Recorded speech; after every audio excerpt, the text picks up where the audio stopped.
Soberano e eterno Deus, Pai Santo de poder e glória, te adoramos, meu Pai, nessa noite, na beleza da tua santidade. Meu Deus, obrigado pela vida de cada um dos irmãos, meu Pai, que está aqui nessa noite.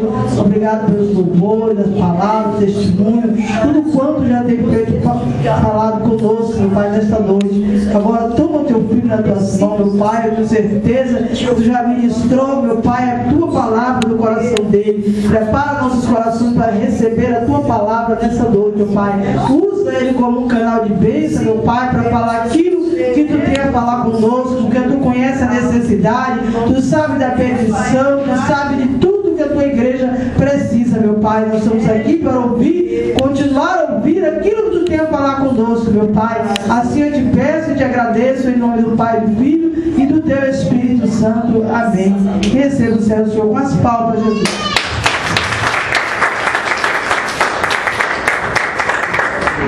Aleluia. Irmãos, recebam a paz do Senhor Jesus, amém? Amém. Eu quero agradecer ao Senhor em primeiro lugar, irmãos, e também aos nossos irmãos, a pastora, amém? E também ao nosso pastor, que confiaram em nós, irmãos, de estar ministrando a palavra do Senhor, visto que é uma responsabilidade, amém? Pela segunda vez nós estamos aqui, adorando o Senhor, louvando ao Senhor quando o nosso irmão pastor Aparecido, ele pronunciou sobre a nossa vinda para cá, e a gente, como somos obreiros da casa do Senhor, nós aceitamos o convite com alegria, amém? Porque a obra de Deus, ela é feita com alegria, amém, irmãos? Irmãos, pode tomar assento? Tome assento. Antes de mim estar ministrando essa palavra, eu quero cantar um louvor, amém?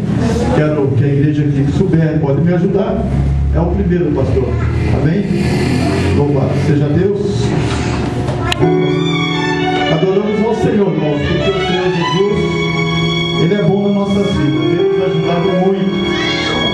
O Senhor tem nos ajudado, irmão, por isso que estamos alegres. Tem nos abençoado na sua caminhada. Aleluia. Louvado seja Deus.